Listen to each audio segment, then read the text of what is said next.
air was thick with the scent of honeysuckle and night jasmine. As Elara wandered through the meandering paths of the whispering garden, above her, the ancient oak trees rustled secrets to each other in the evening breeze, their leaves forming a canopy that dappled the ground in emerald and gold. This place, known as the Garden of Whispering Flowers, had been her sanctuary since she was a child. But tonight, its familiar solace was tainted by an unfamiliar fear. Lurking beneath the rose bushes and behind the silver birch trees were creatures of nightmare, twisted parodies of woodland fauna with eyes like burning embers and teeth like shards of ice. Her heart hammered against her ribs, a frantic drumbeat echoing the alarm of a hunted animal.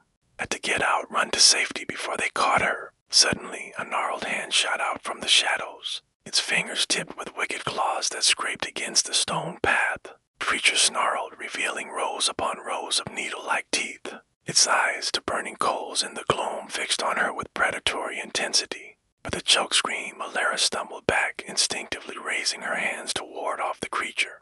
But it lunged, and then she woke up. Gasping for breath, she found herself lying on the cool grass, the comforting scent of the garden all around her. It was just a dream, a nightmare. Slowly, the terror ebbed, leaving her shaken and confused. Why did she have such a vivid, terrifying dream?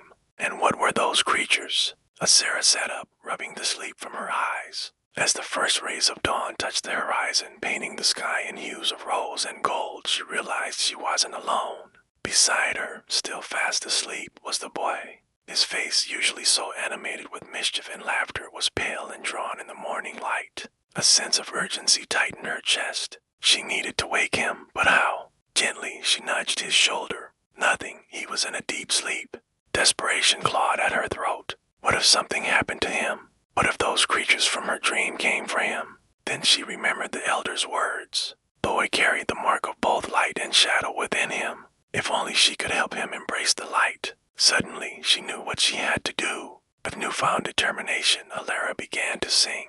Her voice, though small, rang with surprising power as she sang of bravery, of courage, of the strength that lay dormant within the boy. The melody wove its way into the fabric of the morning, carrying her hope on wings of sound. As her song reached its crescendo, a faint glow enveloped the sleeping boy. His eyelids fluttered, and when he opened his eyes, they shone with an inner light, banishing the shadows that had clouded them before. The transformation was so profound that Elara gasped, her own eyes wide with wonder. But the change didn't end there. As if awakened by an inner fire, the boy pushed himself up, his gaze sharpening with newfound resolve. The dormant power within him surged forth, reshaping him, molding him into something stronger, something more. In that moment, the boundaries between the ordinary and the extraordinary blurred. The whispers of the garden seemed to swell, sharing in their wonder. The very essence of the forest resonated with the awakening of this young hero. Now that he was awake, Elara felt a wave of relief wash over her. But the tranquility of the moment was shattered by the insistent buzzing of insects.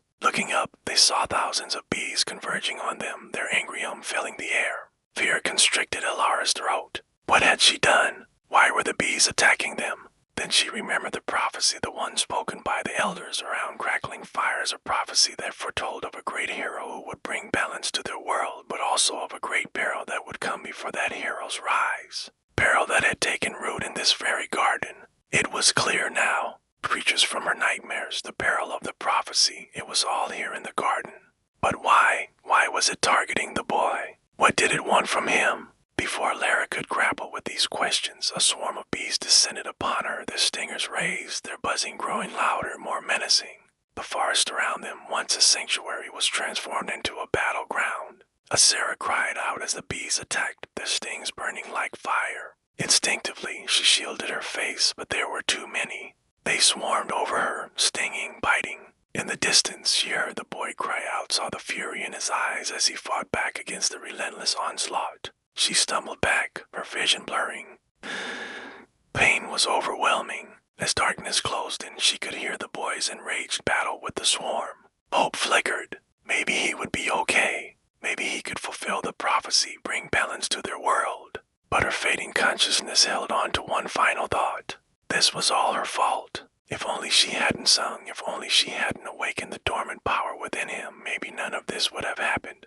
With that thought, she blacked out. When Elara woke up, the sun was high in the sky, casting long shadows through the trees. The garden, usually so vibrant, was eerily silent. Where was the boy? Was he all right? Was the peril gone? She staggered to her feet, her head pounding, her body aching from the bee stings. As she moved, the memories of the previous day flooded back. The nightmare, the prophecy, the bees. Fear tightened its grip on her heart. What had happened to the boy? Had the peril claimed him? Had she lost him? In newfound determination, she pushed through the undergrowth, calling out for him, her voice trembling with a mixture of fear and hope. But there was no answer, only the rustling of leaves and the distant chatter of birds. Disheartened, she sank onto a nearby stone, tears blurring her vision. She had failed him. She knew it. Then she heard a twig snap. Her head shot up, her heart pounding. Was it the peril? Was he back? Slowly, cautiously, she rose and turned toward the sound, her eyes wide with anticipation.